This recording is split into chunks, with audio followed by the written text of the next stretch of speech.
Napakahalaga ng kaluluwa ng tao, mga kapatid, tulad po ng exhortation kanina. So kung ikaw ay merong dapat pahalagahan sa buhay mo, na kaisa-isa na meron ka ay ang iyong kaluluwa. Sapagkat minsan lang tayong mabuhay sa mundo. Amen? So dapat natin maintindihan. Ngayong araw na ito po, ang inilagay ni Lord na mensahe sa aming puso ay you must be born again. Sabi natin, you must be born again. You must be born again. Sabihin mo nga sa katabi mo, you must be born again. You must be born again. Sino sa inyo naniniwala na siya ay born again na? Taas ang kamay. Amen. Sino ang naniniwala hanggang ngayon hindi pa niya naiintindihan ang ibig sabihin ng born again? Sino sa inyo naniniwala na confused ka, hindi mo alam ano ba ibig sabihin talaga ng born again, mga kapatid? Kasi ito po, ang salitang born again, ito po ay very famous na pero complicated word na mga tao ay gasgas na gasgas yung salitang born again pero hindi naiintindihan. Sinasabi nila, dapat ikaw ay born again, ganyan ba ang born again? Parang hindi naman siya born again. Ano ba talagang ibig sabihin ng salitang born again? Sabihin natin, you must be born again. You must be born again. So halagang topic po ito na maunawaan natin. Kaya kung kayo nag-lecture, nagsusulat, magsulat po kayo ng mga Bible verses na ituturo ko sa inyo. Kasi po, pwede niyong balik-aralan sa bahay para ma-review nyo kung ano yung mga importanteng Bible verses about born again. Kasi po, pag may nagtanong sa inyo, ikaw may gano'ng katagal na born again? Sabihin natin, 10 years na. Pwede mo ba akong i-share? Ano ba ibig sabihin ng born again? Hindi mo pwedeng sabihin na, hindi ko naintindihan eh.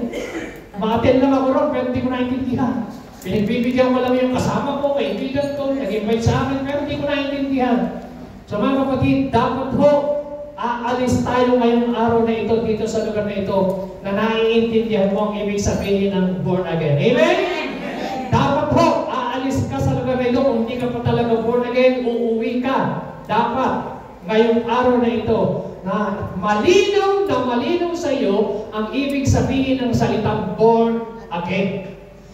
So, ang salita pong born again, mga kapatid, ay sa Panginoong Hesus mismo na galing. Kaya po, pag-usapan po natin, what is the real meaning of being born again? So, una, ang ibig sabihin ng born again, sa salita pong English is born again. Sa Greek word means born from above. Sabihin natin, born from above. Born from above. So, yung salita pong born again, dalawang meaning. Yung born, ibig sabihin sa Greek word is dinao, yung above is anointed. So, ang ibig sabihin po niyan is regeneration or born from above. Ipinanganak ka mula sa Panginoon, mula sa langit. Born of God. Born of God. Sabi po dito sa Titus chapter 3 verse 5, sabi diyan, He saved us not on the basis of our deeds which we may have done in righteousness, but according to His mercy, by the washing of regeneration and renewing by the Holy Spirit. So pag sinabing born again, mga kapatid, ito po ay regeneration. Sabihin natin regeneration. Pag sinabi pong born again, ito po ay renewing by the Holy Spirit. Ito'y isang gawain ng banal na Espiritu na pagbabagong puso, pagbabagong kaisipan at pagbabagong kalooban na gawa ng banal na Espiritu. Ang sabi ron, by the washing of regeneration and renewing by the Holy Spirit. So dapat ho maintindihan natin, pag sinabing born again, gawa ng banal na Espiritu, hindi gawa ng tao. So wala hong sino mang pastor, sino mang tao na kaya mong i-born again ang tao. Ang pagiging born again, ito po ay trabaho at gawa ng banal na Espiritu. Amen? So kahit ikaw ay born again, yung asawa mo hindi pa born again, kahit magalit ka, kahit pilitin mo, kahit takutin mo, obligahin mo, hindi yan born again sa sarili mo. It's not by our mind, not by our power, but by the power of the Holy Spirit. Amen? So, lahat ng tayo na born again, yung tunay na born again, kasi po, paano mong malalaman kung ikaw ay tunay na born again? Mamaya po, ituturo ko sa inyo, merong 4 lang. Marami po yan, pero bibigyan ko kayo ng 4 undeniable signs that you are really born again Christian. Amen? So, pero bago po yun, pag-usapan natin, makinig po kayo, why we need to be born again. Ito ang unang question na gusto ko pong sagutin natin. Sabihin natin, why we need to be born again. Tinanong niyo po yan, bakit ba kinakailangan ang tao ay ma-born again? Yan siguro ang unang tanong na dapat mong maintindihan. Are you listening? Ha? Kasi po, maraming mga tao na hindi mo nila naiintindihan kung bakit kinakailangan ma-born again. Una, kung bakit tayo dapat ma-born again, kasi po ang tao, people are separated from God because of sin. So ang tao po ay nahiwalay sa Diyos because of sin. Ang sabi po ng Romans chapter 5 verse 12, therefore, just as sin came into the world through one man, si Adam, and death through sin, and so death is spread to all men because all sin. Amen? So paano nahiwalay ang tao sa Diyos because of sin? Are you following me? Nakikinig po ba kayo? Huwag po kayong ma-distract. Kasi po pag kayo ay na-distract, hindi nyo naintindihan ito, sayang.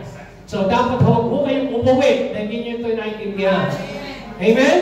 So sabi ng Bible, dahil lang sa kasalanan ni Adan, ang tao ho nakaranas ng kamatayan. So because the wages of sin is death. Ang kabayaran ng kasalanan, kamatayan. Kaya ho ang tao ay namamatay. Physically, merong kamatayang naganap muna spiritually because of sin. Kaya ho meron din pong kamatayan na internal death. So tatlong klaseng kamatayan ang pumasok sa tao because of sin. Ang sabi ron, therefore, just as sin came into the world through one man, si Adan, and death, kaya ho nagkaroon ng kamatayan. Ang tao ay namamatay. So, tatlong kamatayan, spiritual death, physical death, and spiritual death. So, all men because all sin. Sabi natin, Pastor, hindi naman ako masyadong makasalanan. Sino may sabi sa inyo? Sabi ko ng Bible, Psalms 51 verse 5, surely I was sinful at birth, sinful from the time of my mother conceived me. So, wala ho dito man na ipinanganak, nung ipinanganak hindi ka makasalanan. Ipinag-ilihim pa lang tayo ng ating mga magulang, ang sabi ho ni David, sinful at birth na tayo. Bakit? Ang tawag dyan, meron kang tinatawag na inherited sin kay Eva at kay Adan. Sa ayon sa gusto natin, yung mga nanay natin, meron din. Kaya ho, nung tayo ipinaglilihi, mga kapatid, makasalanan na tayo. Kaya yung bata, pag ipinanganak, kahit hindi mo turuan magsinungaling, nagsisinungaling yan pag lumalaki-laki na.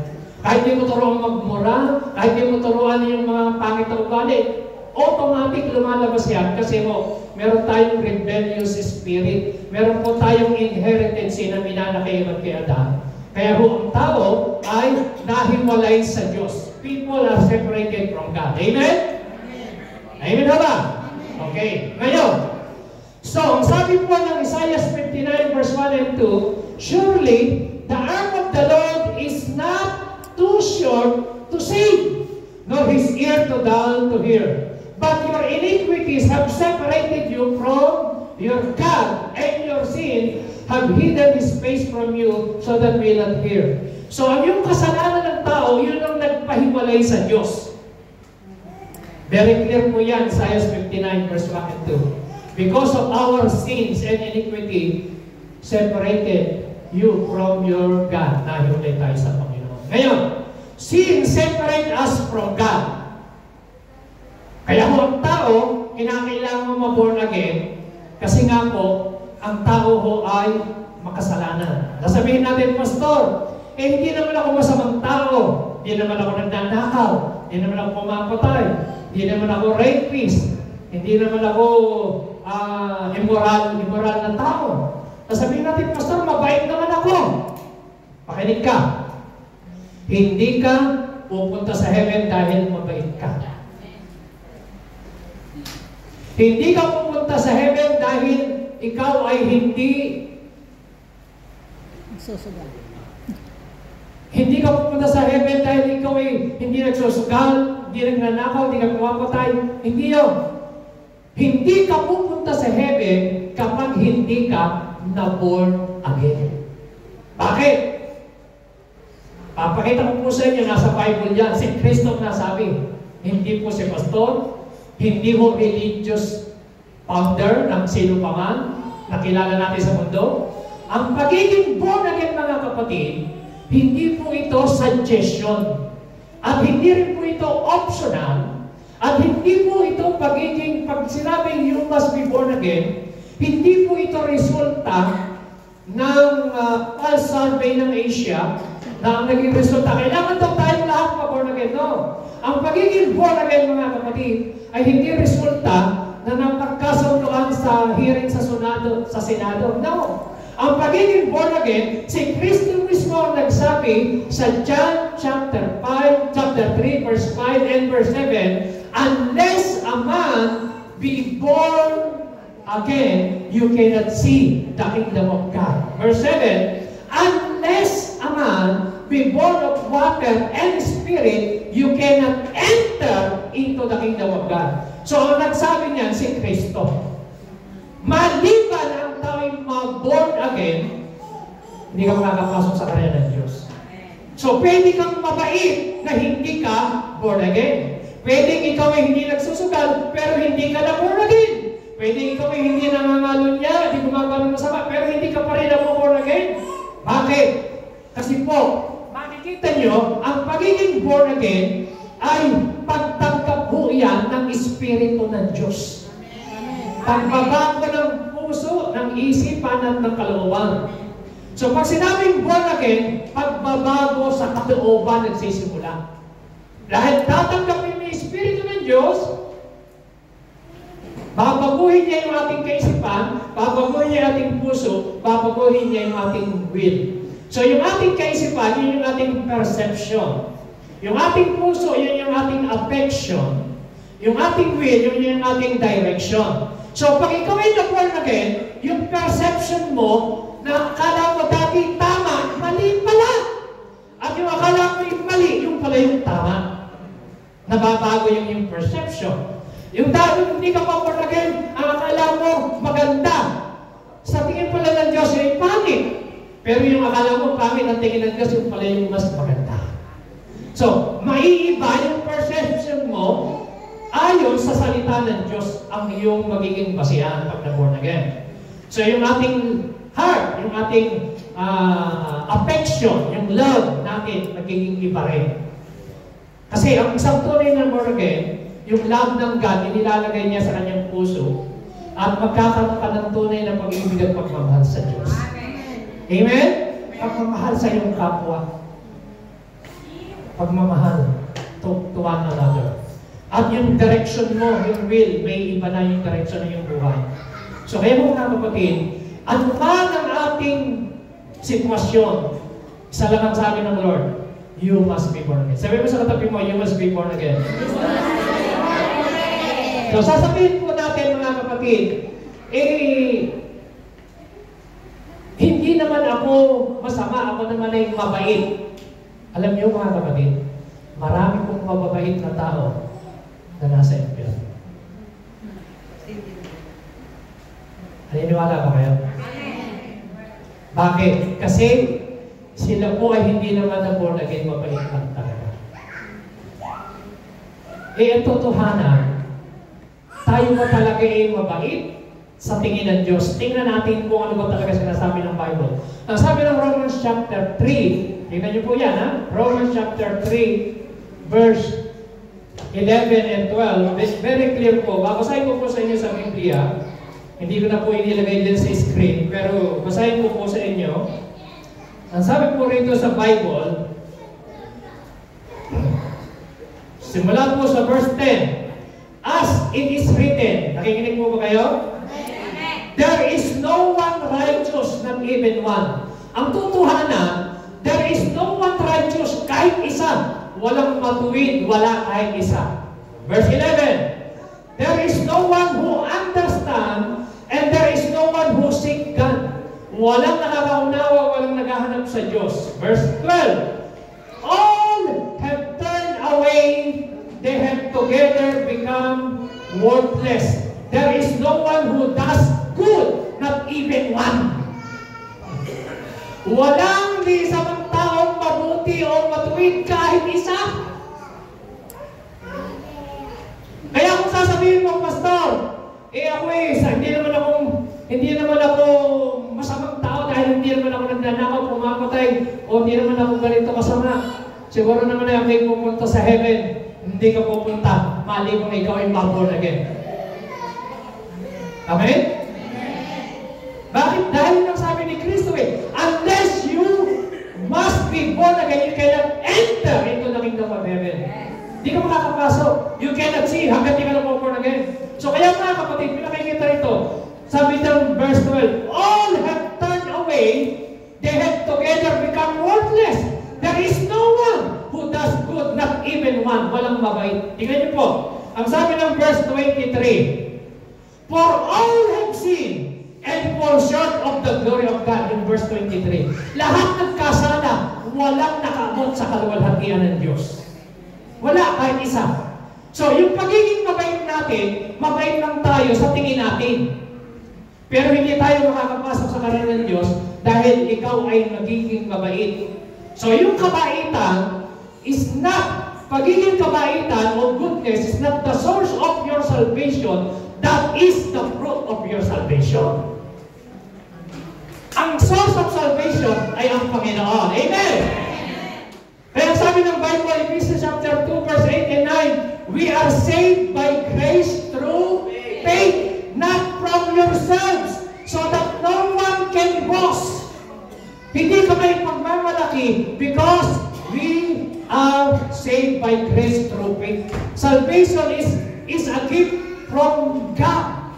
Regalo ng Diyos. Hindi mo kinakahilang kasi po pag ang basihan ng salvation mo, sa magiging mabait mo, ang bida dyan yung sarili mo. Ang basihan ng salvation, yung sarili mo.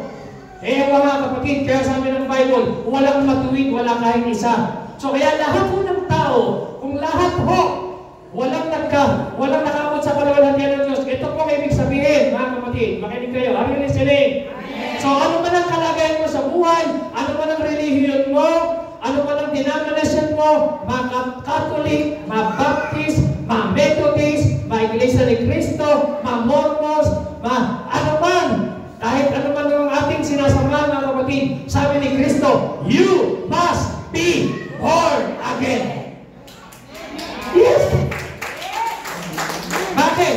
Lahat ng tao kailangan ng pagsisisi at pagbabalik loob sa Lord. Lahat ng tao kailangan ng tanggapin ng Panginoon. So, hindi tayo mapupunta sa langit because of our denomination. Hindi tayo mapupunta sa langit because of our membership.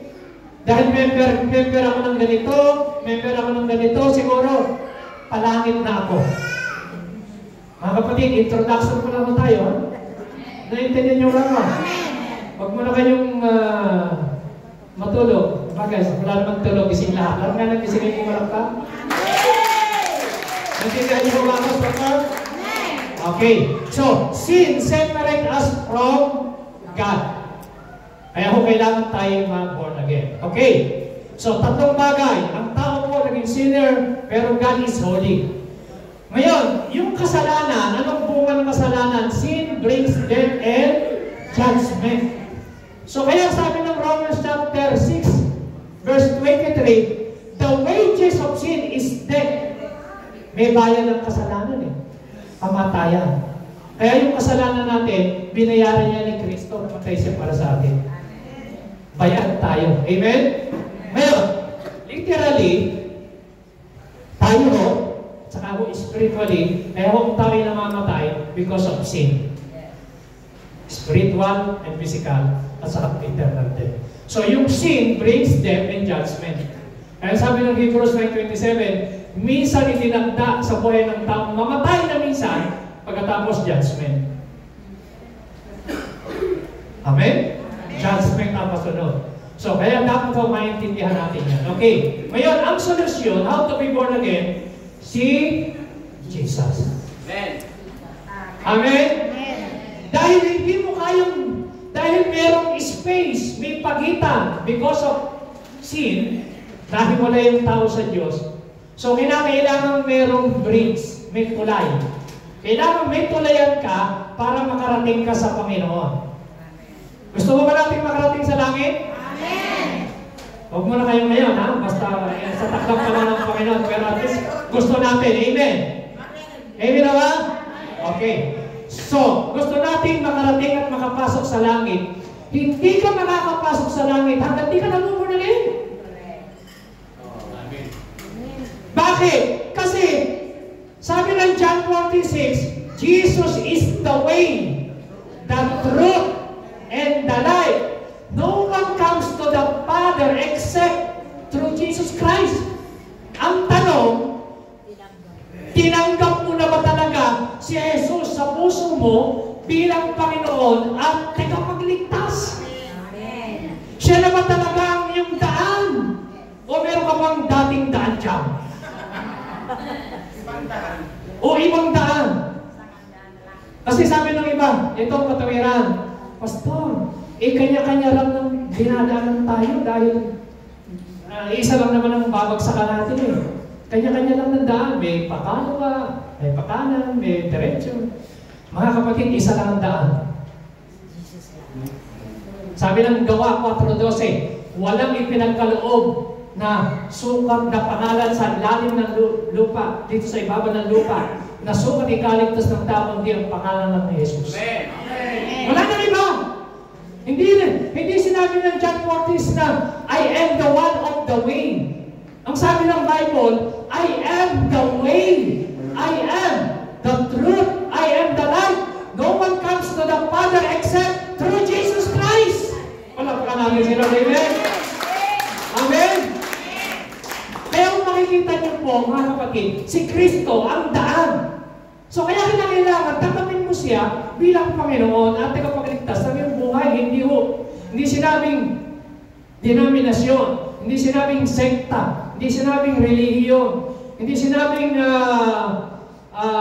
membership. So Jesus is the way. Kung gusto mo, siya lang yung passport natin. Kung gusto mo talagang makakapasok sa kaharian ng langit, mga kapatid, you must be born again. So, babasahin po natin yung John chapter 11. Tingnan niyo po.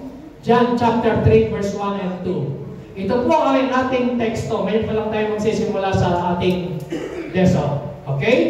Ready na ba kayo? Okay, ito po. Sabi niya, now, there was a man of the Pharisees named Nicodemus. Sabihin natin, Nicodemus. Sino siya? A ruler of the Jews. Siya po ay isang ruler ng mga Hudyo.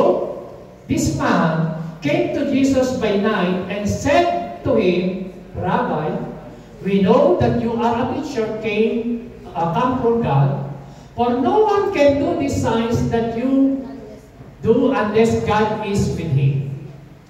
Sino mo ba si Nicodemus? Si Nicodemus o mga kapatid, siya po ay merong 5 magagandang katangian.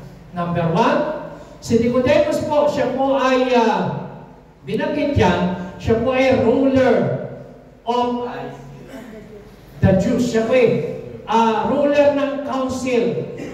Siya po ay merong katungkulan bilang Pariseo. Pag sinabi mong ruler, siya po ay mayroong posisyon. At hindi lang basta posisyon, mataas ang kanyang posisyon. Nangunguna siya. Okay? At siya po ay Pharisee. Sabihin natin Pharisees. Ang ibig sabihin po ng salitang Pharisees, mga kapatid, separated one. Sabi niyo, separated one. Ang ibig sabihin, ganito. Itong si Nicodemus, hindi lang po siya ruler of the Jew, siya po ay isang separated one, siya po ay hiwala yung kanyang buhay, hindi siya nabubuhay ng buhay ng ordinaryong tao. Siya po ay nakapokus sa paglilingkod sa tao, paglilingkod sa Diyos, pag-aaral ng Word of God. Siya po ay teacher of the law. Matalino, kabisado nila ang batas. Siya po ay, kumbaga sa panahon natin ngayon, theologian. Number 1 theologian. Magaling, mahusay. Kabisado ang Genesis, Exodus, Leviticus, Numbers, Deuteronomy. Alam nila yung mga 5 Pentateuch na Book of Moses na yan, yung 5 books. Mahusay sila sa batas. Sinusunod talaga nila yan na letra por letra. Yung mga kautusan ng mga Pariseo, kaya ang tawag sa kanila, separated one. Kumbaga sa atin sa panahon ngayon, may tinatawag ng mga manong at mana, na mga walang pakialam sa mundo, basta sila ay sa batas. Amen? Amen ba? At saka si Nicodemus, mga kapatid, siya po ay mayaman. Rich man. Mayaman. Hindi lang po siya mayaman. Siya po, mga kapatid, ay religious. So, number 1, who is Nicodemus? Siya po ay ruler. Pangalawa, rich. He was a rich man. Mayaman, hindi po mahirap daw. Mayaman siya. Pangatlo, siya po ay isang religious leader. Religious, alam niyo mga kapatid, wala ni isa man sa atin na maitutumbas kay Nicodemus. Wala tayo sa kalingkingan. Sabihin. So, ganun ho siya kapanal sa sarili niya. Pero, si Nicodemus o mga kapatid, he is a real man. Totoo siya, seryoso siya. Lumapit sa Panginoon ng gabi. Sabi ron, ano basahin niyo, verse 2? This man came to Jesus by night and said to him, Rabbi, we know that you are a teacher come from God, for no one can do these signs that you do. So bakit po siya gabi? Sa palagay niyo, bakit siya gabi pumunta kay Kristo? At siya po ay pumunta kay Kristo, meron siyang hinahanap sa buhay. Tingnan niyo mga kapatid, makinig kayo. Itong si Nicodemus, may power, may money, may position, siya po ay respected na tao. Ruler of the council. Pag naglalakad siya, pinag-uusapan siya, kilala siya. Respected man. Pero, mayroong kulang sa kanya na hinahanap niya, lumapit sa Panginoon. Sa gabi, sabi nung iba, komentaryo, kaya rin gabi, siya lumapit, maaaring si Nicodemus daw ay nahihiya o baka sabihin ng mga tao sa kanya ay tagapagturo ka pa naman ng kautusan, hindi mo alam kung ano ibig sabihin ng born again at kung paano ma-born again. Yan kasi ang tinanong niya eh. Kasi gusto niya malaman kung paano pupunta sa langit. At iyon ang sinagot ni Lord. Nakikinig po ba kayo? So sabi niya, we know that you are a teacher. Galing ka sa Panginoon. Kasi yung mga ginagawa mo, kasi nakita niya, tandaan niyo mga kapatid, itong si Nicodemus, nakita niya, narinig niya, itong si Kristo ginagamit sa mga signs and wonders and miracles, mga himala. Pero alam niyo po ba, para sa kay Nicodemus, ang pinaka-the greatest miracle of all, yung born again ka.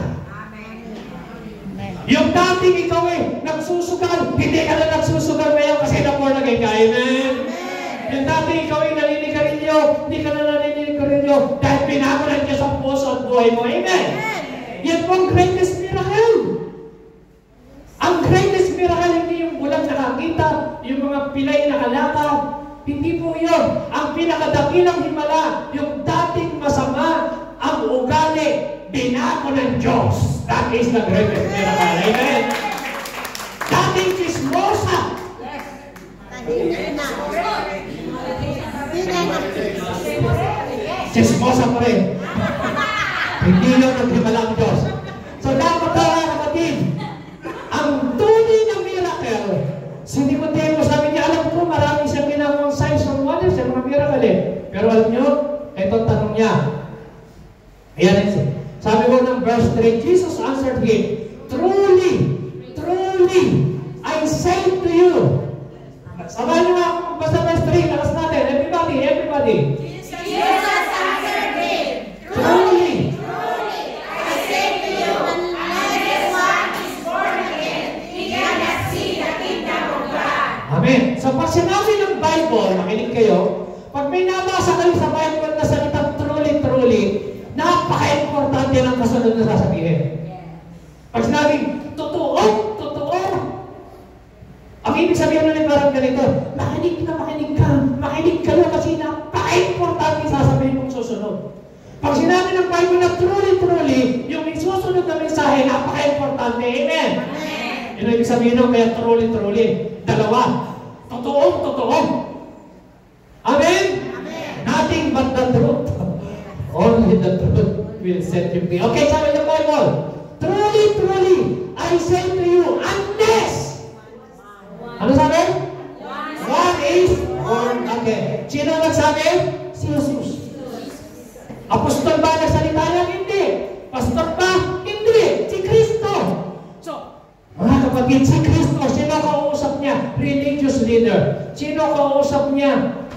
Mabuting tao, mabait na tao, masunuring tao, mayaman. At alam niyo mga kapatid, ito ang aking meditation. Pinag-aralan ko po, naisip ko sa aking pag-meditate. Kaya pala, sinabi ni Jesus Christ yan, pagiging born again kay Nicodemus, kasi alam niyo, ang pinakamahirap share na tao, yung mayaman. Ang mahirap share na tao, yung religious ng tingin niya mabait siya. Sabihin niya, ay, huwag mo akong share ng word of God. Ang share mo yung kapitbahay ko yan. Bakit ang ginagawa niya? Ako, wala akong ginagawang masama. Si Nicodemus, walang ginagawang masama. Pero sabi ni Kristo, unless na maborn again ka, you cannot see the kingdom of God. Amen. Si Nicodemus, religious leader. Si Nicodemus, rich. Si Nicodemus, ruler of the synagogue. Ruler ng isang Sanhedrin, ng council. Si Nicodemus, famous, respected man. Pero sa kanya sinabi ni Kristo na you must be born again. Sabi mo sa katabi mo, you must be born again. You must be born again. Amen. So kaya ang pagiging born again mga kapatid is not suggestion. It is a command. Sabi niyo po, it is a command. It is a command. Utos ni Kristo, unless, hallelujah, one is born again, he cannot see the kingdom of God. Hindi sinabi ni Kristo, unless you are a good person, you can see the kingdom of God. No! Unless you are born again. Amen? Hanggang di ka na born again, you cannot see the kingdom of God. At pastor, palasin pa naman ako, hindi sinabi ng Bible na kapag palasin pa ka na, pupunta ka na sa kaharian ng Diyos. No, kailangan pa born again ka. Amen? Hindi naintindihan na Nicodemus, teacher pa naman. Verse 4, sabi niya, Nicodemus said to him, how can a man be born when he is old? Can he enter a second time into his mother's womb and be born? Papasok po siya sa tiyan. Medyo pilosopo po nga ang sagot di ba? Paano nga naman? Laki-laki ko na. Papasok po sa tiyan, papanganak na muli. So sa kay Nicodemus, ang pagkaunawa niya, physical. Pero tinutukoy ni Kristo rito, spiritual na kapanganakan. Amen? Bakit? Tingnan niyo po. Verse 5. Ilakas niyo po. Jesus answered, Truly, truly, I say to you, unless one is born of water and the Spirit, cannot enter the kingdom of God. so pansinin niyo, nilinaw ni Jesus Christ ulit, nilinaw. Ha? Sabi niya, nasusundan niyo po ba ako? Amen. Malinaw po ba? Amen. Kailangan umuwi tayo lahat dito ng born again tayo. Amen. Pag umuwi ka na, hindi ka na born again, hindi mo naintindihan. Sayang ang pag-upo mo dyan. Amen? So, sabi ng verse 5, Jesus answered, ito na naman, truly, truly I say to you, unless, alam niyo kung sinabing unless, ganito, maaari bang huminga ka, patay ka. Unless may gawin huminga, patay ka na. Unless na maborn-again ka, sa water, dalawa po ang binanggit. Paano tayo maborn again? Born of water and Spirit. water and Spirit. water and Spirit. so napakahalaga po yun.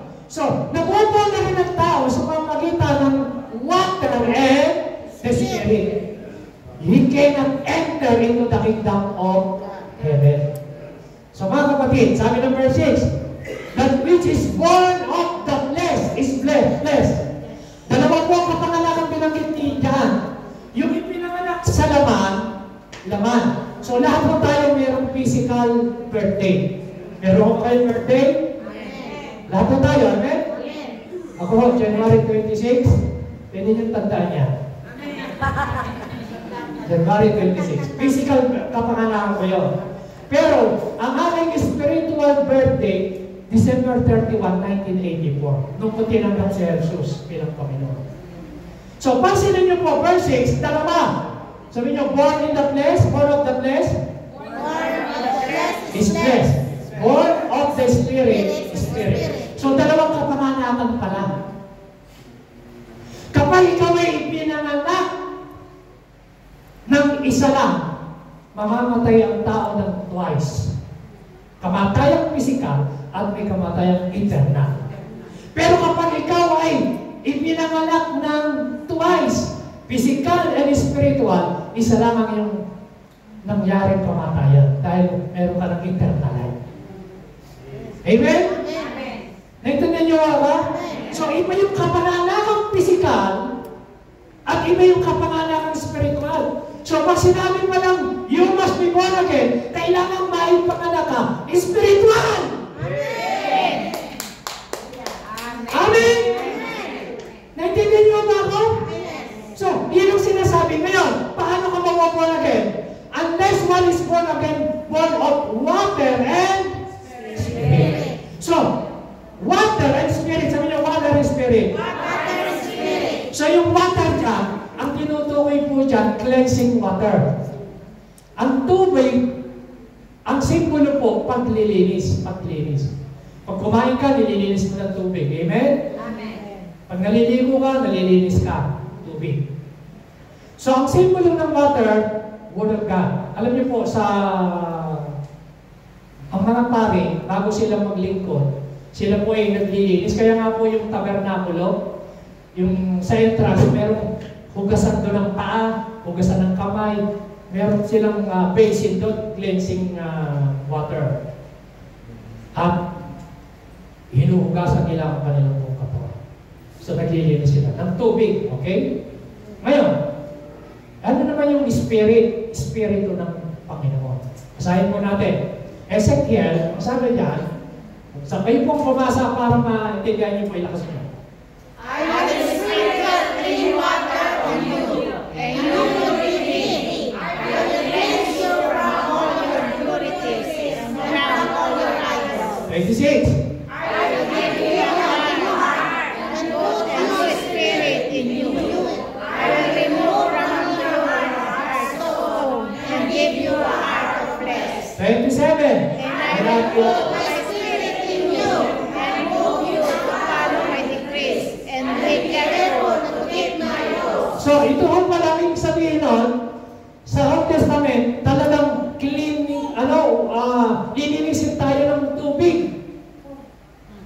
Amen? Saan? Sa mga impurities at sa mga maling pagsamba.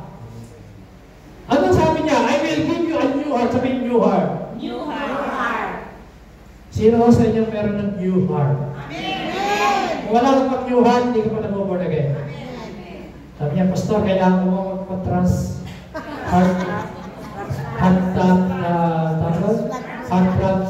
Hindi.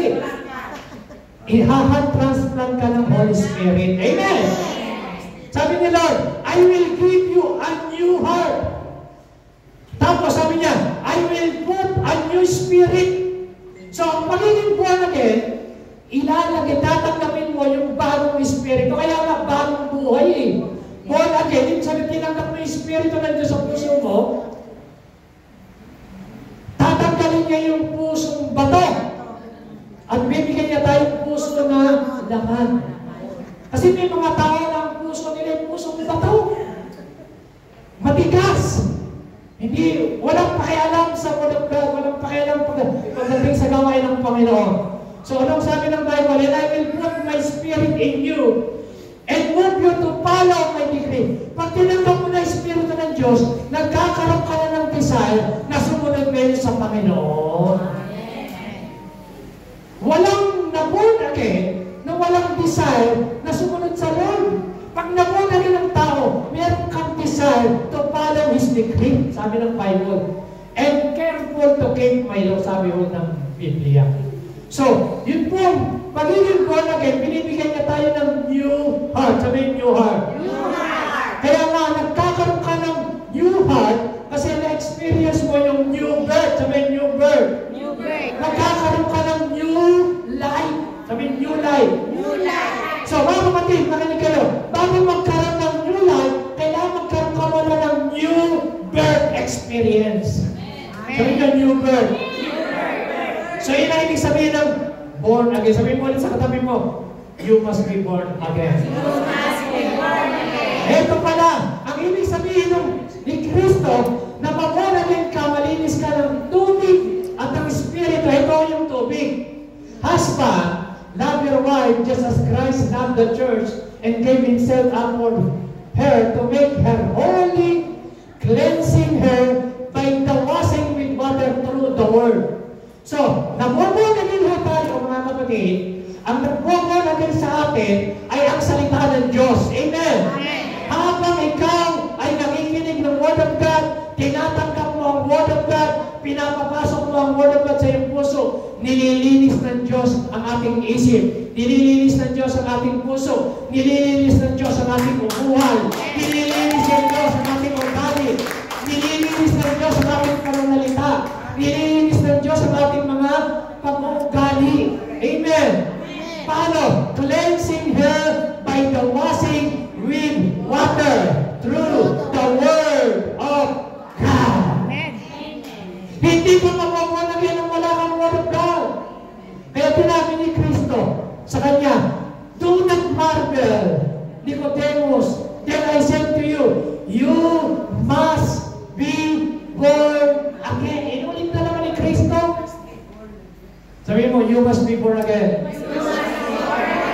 Oh, paano mapapalagyan? Hindi maintindihan. Gumamit ng ilustrasyon si Kristo. Imagine, ha? Si Nicodemus, religious leader. Very religyoso. Kabisado ang batas. Ang mga kautusan. Respected man. Rich man. Pero hindi niya alam kung anong kahulugan ng born again. So, posible, alam niyo ba, na maraming tao na inaakala nila born again sila, hindi pala. At maraming tao ngayon, sa panahon ngayon, sa loob ng church, nakala nila pupunta sa heaven. Nakakalungkot, hindi pala. Dahil hindi sila na born again. Kaya kung napaka-importante ng mensahe nito, siguro ho, simula nung kami ng pastor at nangaral sa inyo, ito po ang pinaka-importante mensahe na dapat nyo maintindihan. Amen. Kasi, ang usapan ko dito ay pagpasok sa kaharian ng Diyos. Amen. Ulitin kita no, gusto ba natin makapasok sa kaharian ng Diyos? Sabi ni Kristo, you must be born again. Sabi mo sa katabi mo. Amen? Amen. Sino sa inyo ang proud dahil siya born again nata sa Panginoon? Amen. Sino ang kinahihiya pang magiging born again? Alam nyo, dapat ka mang maging proud na ikaw ay naging born again kasi sumunod ka at si Kristo may utos niya. Amen? Hindi si pastor, hindi si lumang tao. Mababasa niyo sa Bible, kahit Catholic Bible, basahin niyo, yan po ang nakalagay. na mali mo, ikaw ipanganak ng muli, hindi ka makakapasok sa karera ng Diyos. So, ang tanging susi lang para makapasok ka sa langit, you must be born again. That's all. Ngayon, paano ka mabubuan again? Sabi ng verse 8. Kanina, binasa natin, mabubuan again ka, water and spirit. Sa pamamagitan ng Word of God at ng Espiritu ng Diyos. Tanggapin mo yung Espiritu ng Diyos. Amen? The wind blows where it wishes. Di ba? Mahangin. Yung hangin, nararamdaman mo, pero hindi mo nakikita. Naririnig mo. At paminsan yung mga hangin, pwede mong maamoy. Pero hindi mo nakikita. Diba? Pero pwede mong maamoy na eh. But, sabi ng Bible, you do not know where it comes from. O, di ba kung sino nanggaling? Nagtutura, hindi ako. But you do not where it comes from or where it goes. So, sabi ng Bible, ano sabi? So, it is with everyone who is born of the Spirit. So, ang ibig sabihin ni Kristo ganito, yung gawain ng pagiging born again, gawain ng Banal na Espiritu. Hindi mo nakikita, may magtataka ka lang. Ako po, example. Bago po ako na-born again, ako po ay reliyosong tao. Sabi ko sa sarili ko, binata pa lang ako, bata ako. Kasi gusto kong maglingkod kayo, gusto kong magpari eh. Gusto kong makapasok sa heaven, hindi ako magbibisyo, hindi ako gagawa ng masama, hindi ako magnanakaw, hindi ako magninigarilyo, hindi ako inom. Ang ginawa ko, akala ko okay na yun. Eh alam niyo, nang nagbasa ako ng Bible, natuklasan ko na wala palang matuwid, wala kahit isa, lahat nagkasala. December 31, 1984, tatlong misyonary galing Palawan, dumating sa lugar namin sa pulong malaki, sa Dipon sa Bulacan. Tapos nung nag-preach sila, tinanggap ko ang Espiritu ng Diyos. Simula doon, hanggang ngayon, binago ng Diyos yung pananaw ko, binago ng Diyos yung aking puso, yung aking direksyon, at nagkaroon na ako ng desire sa Word of God mula noon, December 31, hanggang ngayon. At naging pastor ako, so tuloy-tuloy na ako na sumunod sa Panginoon. Hindi ko naintindihan na born again ako through the power of the Holy Spirit. Amen? So, yun ang tinutukoy dyan. Pag naging ka mga kapatid, makikita sa buhay mo talaga ang tunay na born again. Kasi sabi ng ibang pastor, bakit merong mga matagal na nagsisimba? Hindi na babago ugali. So, hindi ibig sabihin kung nag-born again ka, perfect ka na, hindi ka na nagkakasala.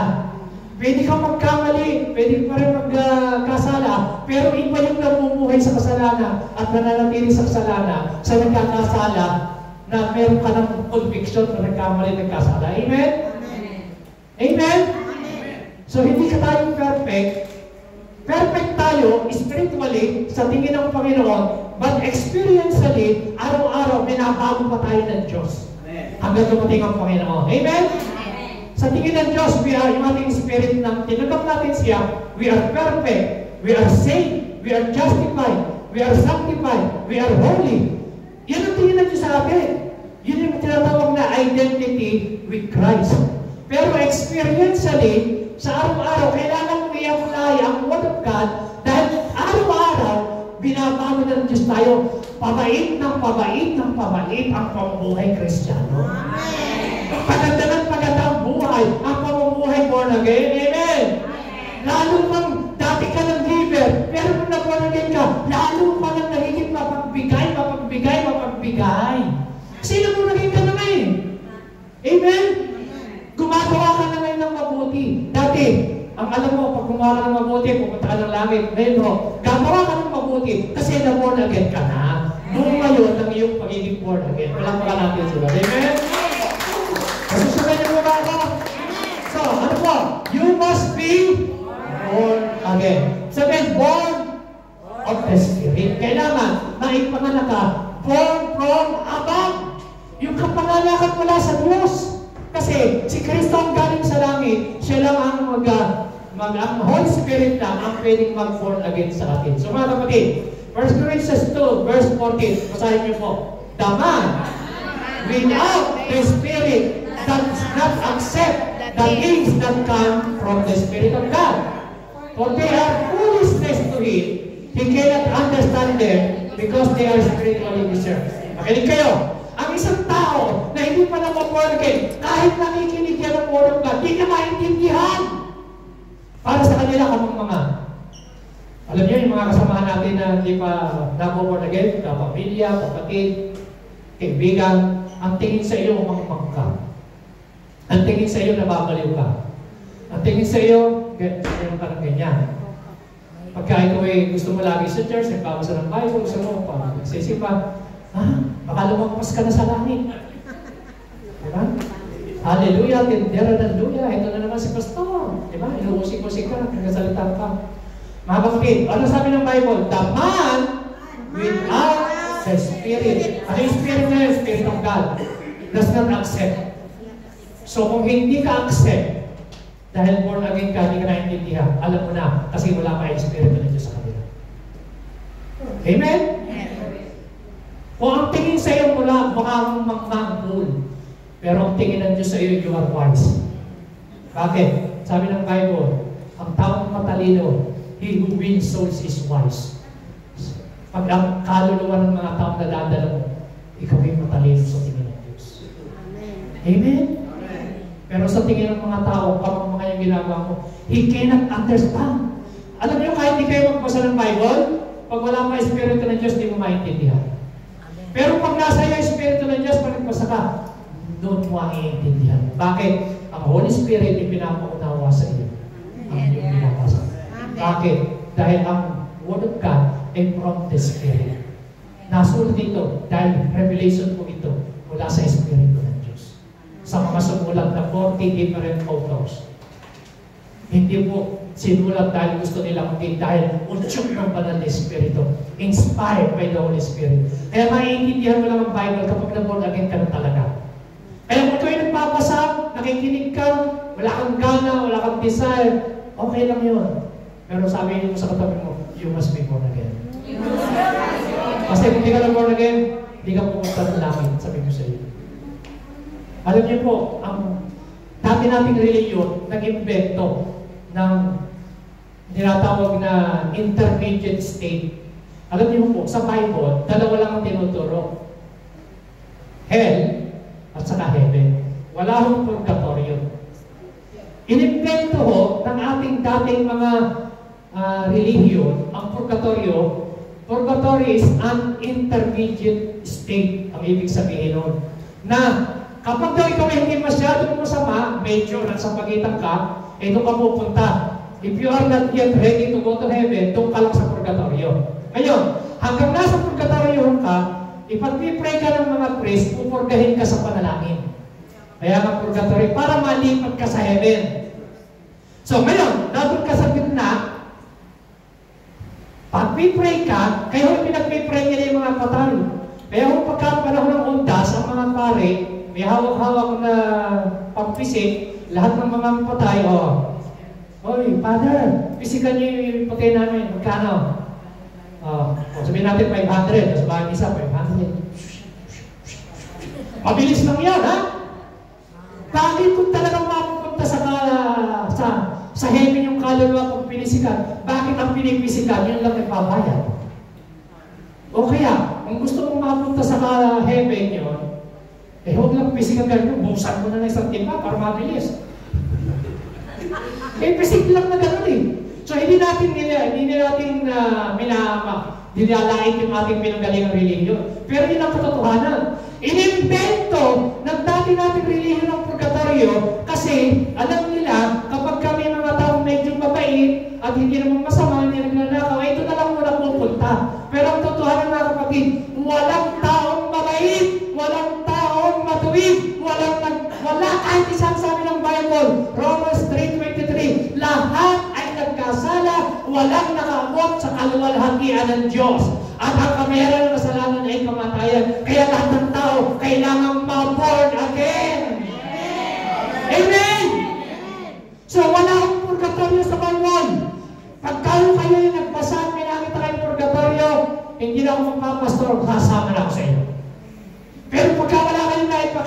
napakita ko lang sa inyo, dalawa lang, heaven and hell, ang pupuntahan ng tao. Pag ang tao hindi tinanggap si Kristo, hindi na born again, 100%, kahit siya'y mabait, pag hindi nag-repent, hindi nagbalik lang sa Panginoon, hindi tinanggap ang Espiritu ng Diyos, hell pa rin siya. Pero, pag si Jesus ay tinanggap mo bilang Panginoon at tagapagligtas at ikaw ay na-born again, si Kristo na ang nagsabi, makakapunta ka sa langit. Amen? Alam mo natin ng Diyos. Amen? Amen? Hindi ako may sabi, you must be born again. Amen na lang? So, kaya ho, dapat tayong ma-born again. Tingnan niyo po ang sabi ng Bible. And if anyone does not have the Spirit of Christ, he does not belong to Christ. Kung wala pa sa iyo ang Espiritu ng Diyos, you are not belong to Christ. Sa ibang translation, if you have the Spirit of Christ, you are not Christian at all. Hindi ka pa Kristiyano kung wala pa sa iyo ang Espiritu ng Diyos. Yan ang sabi ng Bible. Romans chapter 8, verse 9. Titus chapter 3, verse 3 to 5. Sabi niya, at one time, we too were foolish. Dati ganyan tayong lahat. Ito pong sabi ng Bible. Tayo mga mamang.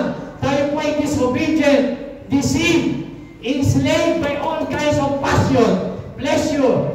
We live in malice, envy. Ganyan tayo dati. Being hated and hating one another. Verse 4. Basahin nyo, ilakas nyo. Ilakas nyo, everybody.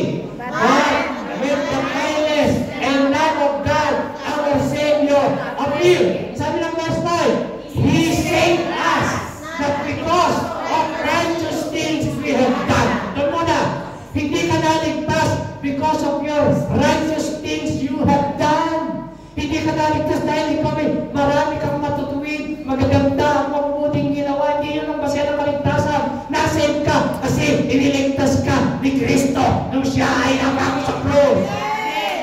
Ang salvation gawa ni Kristo. We are saved by grace through faith. Through our Lord Jesus Christ. Kaya sabi niya, He saved us. Napakalino po ang Bible. Not because of righteous things we have done. Kaya ang iba, Pastor, mabait naman ako. Hanggang di ka na born again, you can enter into the kingdom of heaven.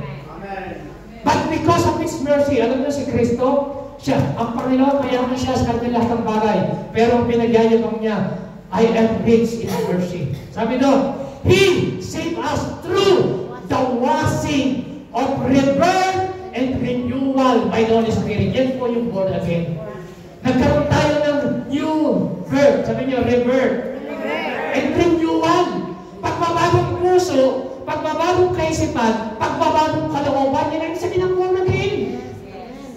Pagbabagong nagsisimula sa loob, hindi sa labas. Amen. Kasi pag nabago ang loob, susunod yung labas. Maraming tao binabago yung salita, hindi mo kayang baguhin hanggang di nagbabago yung puso. Dahil lahat ng galing salita, gagaling sa loob. Pag nagbagong isip, nagbago yung iyong kalooban ng puso, magbabago ugali, magbabago attitude, babait lahat na tayo. Amen? Palakpakan natin si Lord. Amen? Nasusunod mo ba ako? Okay pa ba kayo? Tatapos na po ako. Itutuloy ko po yung may karoon po ito. Hindi ko naman maituturo dahil lumiliit na yung tingin niyo sa akin. Mukhang ostya na ako.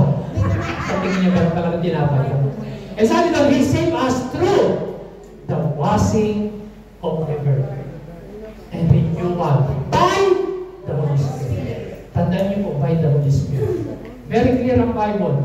Kapag ang tayo wala may Espiritu ng Diyos, you are not belong to Christ. Hindi ako may sabi. Maaaring masakit pakinggan, hindi maganda sa pakinig. Kay Christ sa Bible tayo magbase. Siya ang may sabi na you must be born again. Tagapin mo Espiritu ng Diyos. Amen? Kasi kung hindi mo tinigam ang Espiritu ng Diyos, walang mangyayari. Sabi ng Bible, verse 6, whom He poured out on us generously through Jesus Christ our Savior. Basahin niyo verse 7, lakas niyo. So that, having been justified by His grace, we might become heirs, having the hope of eternal life. Makinig kayo. Lahat ng tao, sabi nila, lahat naman ng tayo anak ng Diyos. Mga kapatid, makinig kayo. Lahat ng tao, anak ka by creation, pag hindi ka anak by redemption. Kung hindi mo tinanggap si Kristo. Ulitin ko, maaaring anak ka by creation. Dahil kinilikha tayo ng Diyos, pero hindi ka kasama sa redemption kasi hanggat ikaw ay kinagam mo si Kristo, doon ka palang mapagbaling na you are redeemed by the blood of Jesus Christ. You are redeemed from the curse of the law. You are redeemed from the curse of death. You are redeemed from the curse of poverty by the blood of our Jesus Christ. Amen? Kaya sabi ron, pagka tinanggap mo siya, nagiging tagapagmana ka ng eternal life. So, hindi ka magiging tagapagmana ng eternal life hanggat hindi mo siya tinatanggap bilang Savior and Lord. Kasi, sabi ng John chapter 1 verse 12, He gave them right to become the children of God for those who believe and receive them.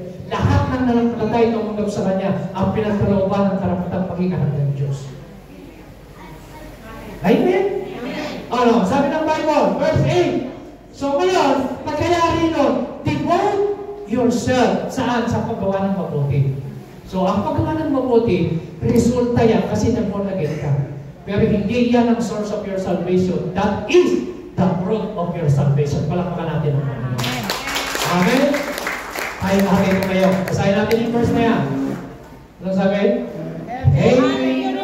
Purify your souls by obedience to the truth for a sincere. Rather in love one another from a pure heart. Verse 23. See you as born again, that is perishable, living in the Ay, kapatid, pinakikit ka dyan. Naborn again tayo through the living and abiding Word of God. Yan po ibig sabihin dyan. Na tayo po ay naborn again sa pamamagitan ng salita ng Diyos. So, kung walang salita ng Diyos na nag-aabad sa ating puso, baka hindi po tayo naborn again. Sabihin natin, Pastor, kung talagang ang Diyos ay mabuti, mabait, bakit hinahayaan niya ang mga kasamaan sa mundo? Bakit may mga tao na mga masasama? Kung ba't di na lang patayin? Mga masama, itira na lang matutuwid. Mga kapatid, tatanungin kita. Sa palagay mo, kapag pinatay ng Diyos yung masama, hindi ka madadamay doon. Baka una ka pa nga. Kasi lahat ng tao ay makasalanan. Baka mauna pa tayo. Tayo kasi magaling magturo ng kasalanan ng iba, hindi natin nakikita yung kasalanan natin. Ang totohanan, lahat tayo kailangan natin ng Panginoon Jesus. Ang totohanan, kailangan natin lahat ng tagapagligtas. Lahat tayo dapat mag-born again, mga kapatid. Ang sabi ni Kristo, tandaan yung kausap niya, hindi ordinary tao, religious people, rich people, respected people, real man. Respected. Siya po, napaka-reliyosong tao. Pero di sabi ni Kristo, sapat na yung pagiging reliyoso ka. Ang sabi ni Kristo, Nicodemo, you must be born again. At alam niyo, si Nicodemus, na born again siya. Nung si Kristo ay nakapako sa cross, kasama siya ni Joseph Arimathea, dati kinahihiyan niya si Kristo. Nung gustong takipin at may gawin ang mga Pariseo, mabasa niyo si Nicodemus, siya po ang nagtanggol kay Kristo. At sa bagang huli ng buhay ni Kristo na siya nakapako sa cross, alam niyo kung sino kumuha ng kanyang pangkay. Kasama si Joseph Arimathea na nag-donate sila ng libingan. Binigyan ng proper burial si Kristo, si Joseph Arimathea at saka si Nicodemus. Naging publicly sumunod, ipinakita niya yung suporta niya at magsunod sa Panginoon. Na born again si Nicodemus, mga kapatid. So, you must be born again. Ang pagiging born again, hindi po ito optional. Ang pagiging born again, hindi po ito request o pakiusap. Ang pagiging born again, ito pinutos ni Lord. You must be born again.